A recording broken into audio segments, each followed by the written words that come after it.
اعوذ باللہ من الشیطان الرجیم بسم اللہ الرحمن الرحیم الحمد للہ رب العالمین والصلاة والسلام علی اشرف الانبیاء والمرسلین وآلہ الطیبین الطاہرین اعوذ باللہ من الشیطان الرجیم لیس علی الضعفاء ولا علی المرضى ولا على الذين لا يجدون ما ينفقون حرج إذا نصحوا لله ورسوله ما على المحسنين من سبيل والله غفور رحيم۔ ضعیفوں اور مریضوں اور ان لوگوں پر جن کے پاس خرچ کرنے کے لیے کچھ نہیں ہے، کوئی گناہ نہیں ہے، بشرطے کہ وہ اللہ اور اس کے رسول کے خیر خواہ ہوں۔ نیک لوگوں پر الزام کی کوئی راہ نہیں ہوتی اور اللہ بڑا معاف کرنے والا، رحم کرنے والا ہے۔ سورہ توبہ آیت 91۔ اس میں ارشاد فرمایا، جنگ میں شرکت کرنے سے جو لوگ مستثنی ہیں وہ ان کا ذکر ہے۔ فرمایا ضعیف ناتوان لوگوں کے اوپر جنگ میں شرکت نہ کرنے میں کوئی حرج نہیں ہے۔ ضعیف اور ناتوانی معذور ہونے کی وجہ سے، چلنے پھرنے سے معذور ہے، یا بڑھاپے کی وجہ سے وہ جنگ میں شرکت کرنے کے قابل، لڑنے کے، دشمن کے مقابلے میں لڑنے کے قابل نہیں ہے، ان لوگوں کے اوپر جنگ میں شرکت کرنا واجب نہیں ہے، مستثنی ہے۔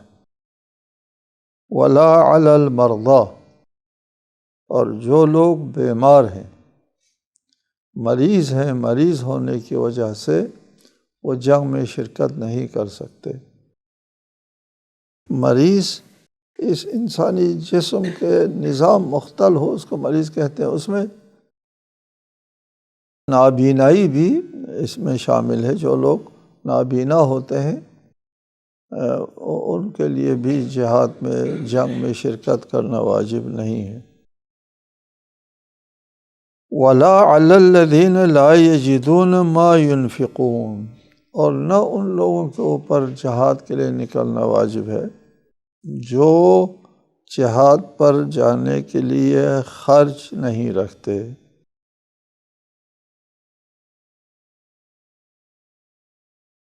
اذا نصحوا للہ ورسولہ، ان تمام کے لیے شرط یہ ہے کہ ان میں کوئی حرج نہیں ہے، ان کے جنگ میں نہ جانے میں کوئی حرج نہیں ہے، بشرطے کہ یہ اللہ اور اس کے رسول کے لیے مخلص ہوں، اللہ اور رسول کے خیر خواہ ہوں۔ اور اگر خیر خواہ نہیں ہے، مثلا ایک شخص ضعیف ہے اور وہ سمجھتا ہے اچھا ہوا ضعیفی میں یہ جنگ آ گئی، ورنہ میں ضعیف نہ ہوتا تو مجھے جانا پڑتا، وہ ان لوگوں میں شامل ہے جو جنگ سے پیچھے رہ جاتے ہیں۔ مریض کے لیے بھی، مریض یہ کہیں اچھا ہوا کہ اس اچھے موقع پر مریض ہو گیا، ورنہ جنگ میں جانا ہی پڑتا۔ یہ لوگ بھی چونکہ نصحوا للہ ورسولہ ہی نہیں ہے کہ وہ اللہ اور رسول کے مخلص نہیں ہے، اس لیے بعض روایت میں ہے نیت المؤمن خیر من عملہ، مومن کی نیت اس کے عمل سے بہتر ہے۔ عمل میں تو ریاکاری وغیرہ کا شائبہ ہوتا ہے، نیت میں، دل میں نیت کرنے میں تو کوئی شائبہ نہیں ہوتا۔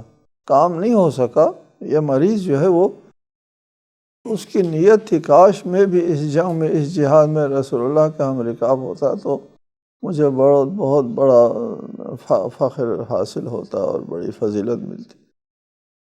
ارمان ہے اس کے دل میں، نیت ہے۔ یہ نیت بہتر ہے ان لوگوں کے جہاد سے جو نفاق کے ساتھ جہاد کرتے ہیں، دکھاوے کے لیے کرتے ہیں یا مجبوری میں کرتے ہیں۔ ان لوگوں کے لیے شرط ہے وَلَا عَلَى الَّذِينَ لَا يَجِدُونَ مَا يُنْفِقُونَ، ان لوگوں کے اوپر بھی جہاد واجب نہیں ہے جو جہاد میں جانے کے لیے ان کے پاس خرچ نہیں ہے، زاد راہ نہیں ہے۔ صلاح و راہ کے لیے خرچ چاہیے۔ اس زمانے میں جب اسلامی جہاد کا رسول اللہ کا زمانہ تھا، اس میں جہاد پر نکلنے کے لیے خود لوگوں کو مال اور جان دونوں کا جہاد بیک وقت کرنا پڑتا تھا۔ ایسا نہیں جس طرح ہمارے زمانے میں ہے کہ لڑنے والے سپاہی کے لیے صرف جانی قربانی دینا ہوتا ہے، باقی اسلحہ صلاح ہے، خرچ ہے، اور جہاد پر جو خرچ اٹھتا ہے وہ حکومت برداشت کرتی ہے۔ اس زمانے میں ایسا نہیں تھا، مسلمانوں کے اوپر جہاد پر جانا واجب تھا، اور جہاد پر جانے کے لیے جو خرچ اٹھتا تھا اس کا برداشت کرنا بھی واجب تھا۔ اب ہر شخص اپنا خرچ خود برداشت کرتا ہے اور جہاد پر نکلتا ہے، اس لیے کہ اسلامی جہاد میں یہ تصور نہیں ہے کہ لوگ الگ ہیں اور جہاد کرنے والے جس طرح آج کل کے زمانے میں ہے۔ جہاد کرنا جو ہے صرف ان لوگوں کا کام ہے جو پیشہ ور ہے، فوجی ہے، اور دوسرے لوگ جو ہے وہ جہاد نہیں کرتے۔ ایسا نہیں ہے، یہ اسلامی تصور نہیں ہے۔ اگرچہ اسلام میں تصور ہے کہ حکومت کے خرچ کے اوپر مرابطین کہتے ہیں، سرحدی محافظین، سرحدی محافظین کا خرچ حکومت برداشت کرتی ہے، اور پھر سرحد کے اوپر کچھ لوگوں کو معین کیا جاتا ہے، یا بعد میں رسالت مآب کے بعد شرطۃ الخمیس کے نام سے پولیس کا نظام جو ہے وہ وجود میں لایا گیا، اور اس قسم کا ایک نظام موجود ہے۔ لیکن جب جنگ چھڑ جاتی ہے تو اس وقت جنگ اور جہاد سب پر یکساں واجب ہے، نہیں کہ جو لوگ فوج میں ہیں یا حکومت کے وظیفہ خوار ہیں صرف ان کے اوپر جنگ واجب ہو۔ کہتے ہیں کہ ایران کا بادشاہ انگلینڈ چلا جاتا ہے قدیم زمانے میں، وہاں پر فوجی پریڈ دکھایا، فوجی نمائش دکھائی، تو وہاں کے سربراہ نے شاہ کی طرف رخ کر کے کہا کہ آپ کے پاس بھی ایسی فوج ہے؟ فخر اور مباحت میں کہا دیکھو ہم کتنے طاقت میں ہیں۔ تو اس زمانے کے بادشاہ نے کہا کہ ہمارے پاس اس قسم کی محدود فوج نہیں ہے، لامحدود فوج ہے۔ وہ کیا ہے؟ ہمارے مجتہد کا فتویٰ، وہ ہماری سب سے بڑی طاقت ہے، اور جب وہ فتویٰ دیتا ہے تو پوری قوم اٹھ کھڑی ہو جاتی ہے جہاد کے لیے۔ یہ اسلامی جہاد کا تصور ہی ہے۔ تو اس تصور کے تحت ہر شخص کے اوپر واجب ہے کہ وہ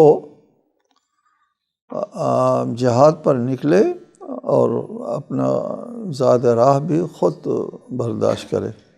اس میں فرمایا کہ ان لوگوں کے اوپر بھی کوئی حرج نہیں ہے، لا یجدون ما ينفقون، خرچ کرنے کے لیے ان کے پاس کچھ نہیں ہے۔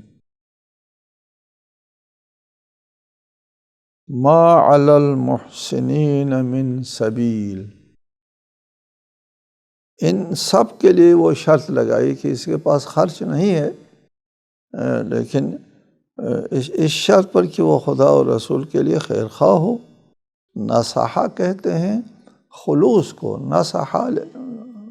نصحہ اخلص، خلوص، کوئی اور اس میں شائبہ نہ ہو اس کے ساتھ، اللہ اور رسول کے ساتھ ان کا خلوص ہے، کوئی اور اس میں مفاد وابستہ نہیں ہے، دنیاوی مفاد وابستہ نہیں ہے، صرف خدا اور رسول کی خوشنودی کے لیے، اسلام کے اور دین کے لیے یہ لوگ نکلنا چاہتے تھے، لیکن بیماری جو ہے وہ رکاوٹ بنی، اور ضعیفی رکاوٹ بنی، اور فقر اور غربت جو ہے وہ رکاوٹ بنی تو ان کے اوپر کوئی حرج نہیں ہے۔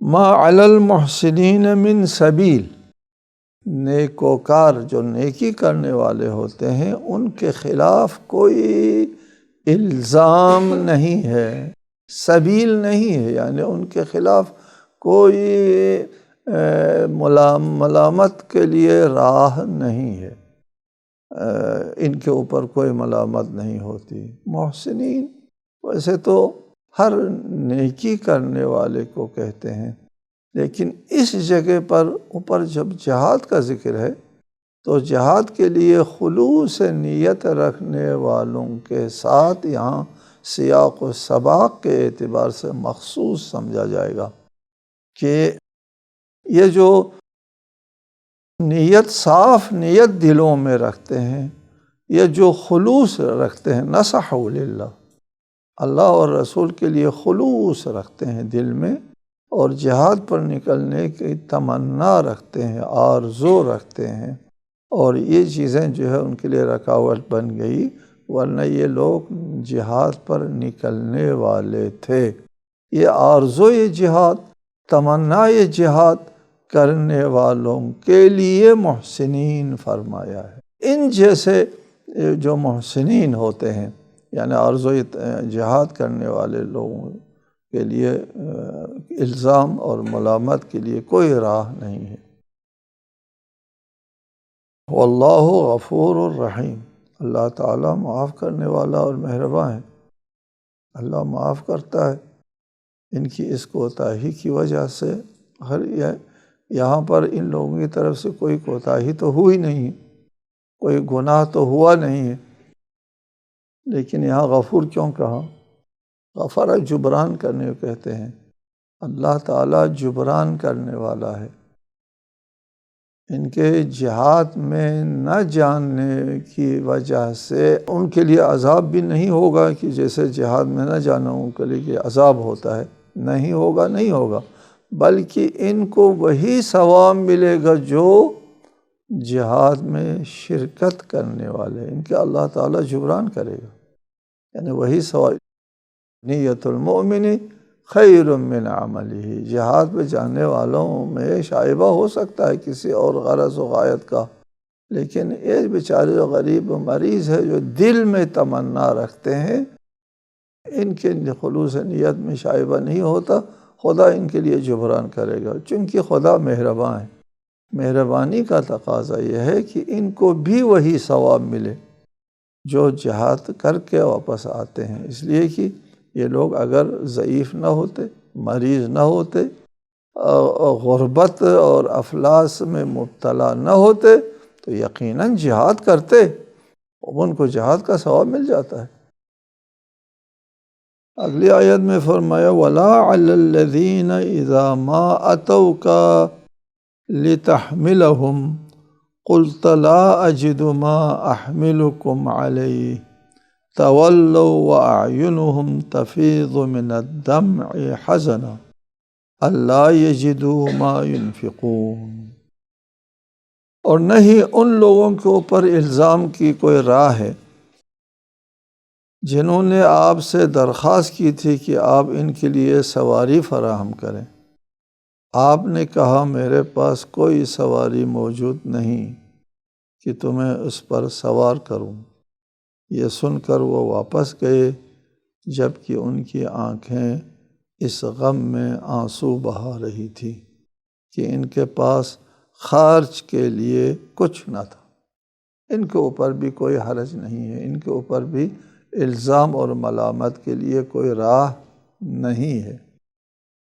یہ لوگ وہی ہیں لا یجدون ما ينفقون، یہ بھی انہی میں شامل ہے، لا یجدون ما ينفقون ہے یہ لوگ، لیکن ان کا خصوصی طور پر ذکر فرمایا کہ ان کی ایک خصوصیت ہے مزید، یہ جو مریض ہوتے ہیں، یہ جو ضعیف ہوتے ہیں اور جن کے اوپر جانے کے لیے کوئی خرچہ نہیں ہے تو وہ گھروں میں افسوس کر کے بیٹھے رہتے ہیں،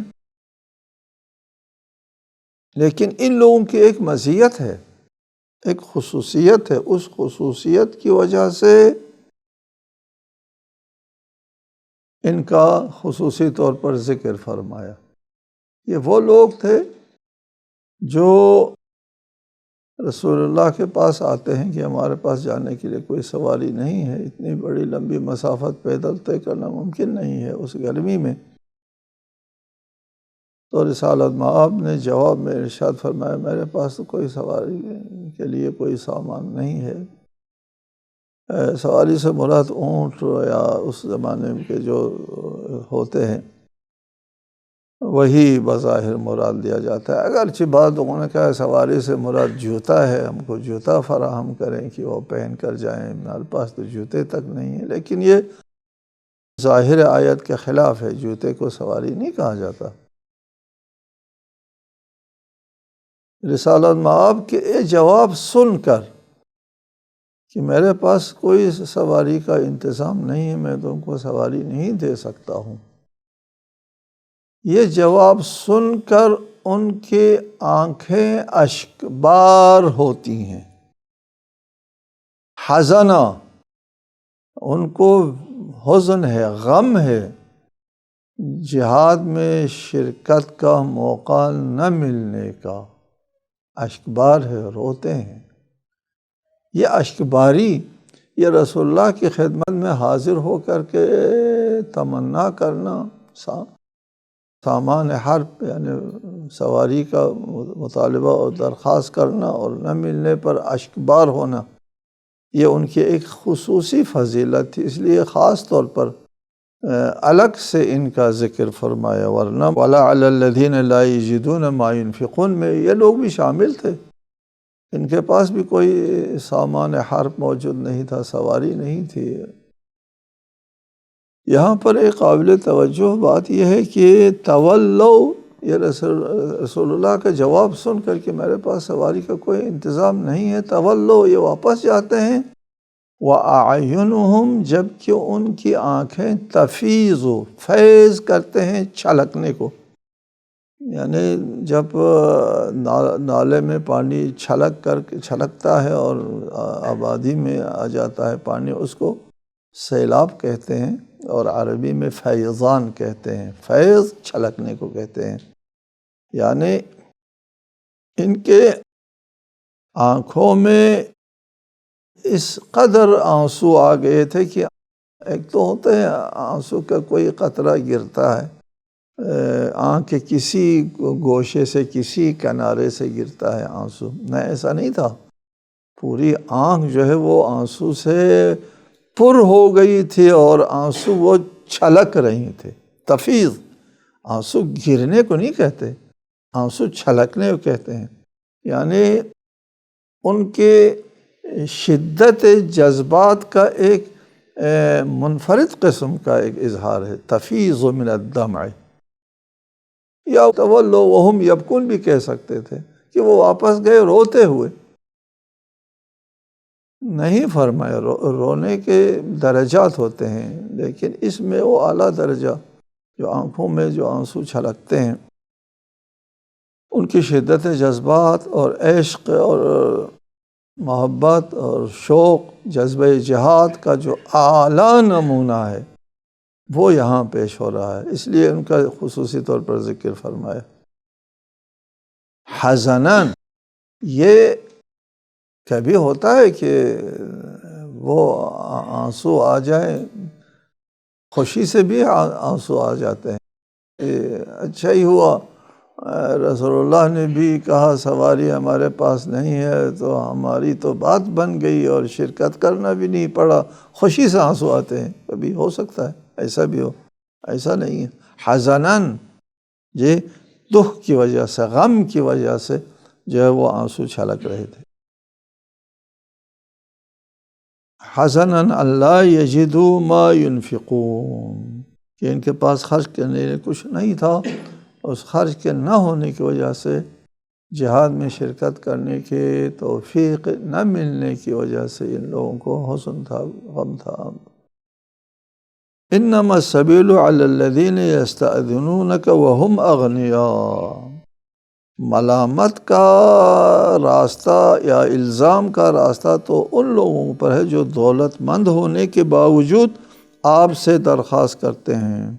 انہوں نے گھر بیٹھنے والی عورتوں میں شامل رہنا پسند کیا اور اللہ نے ان کے دلوں پر مہر لگا دی، لہذا وہ نہیں جانتے۔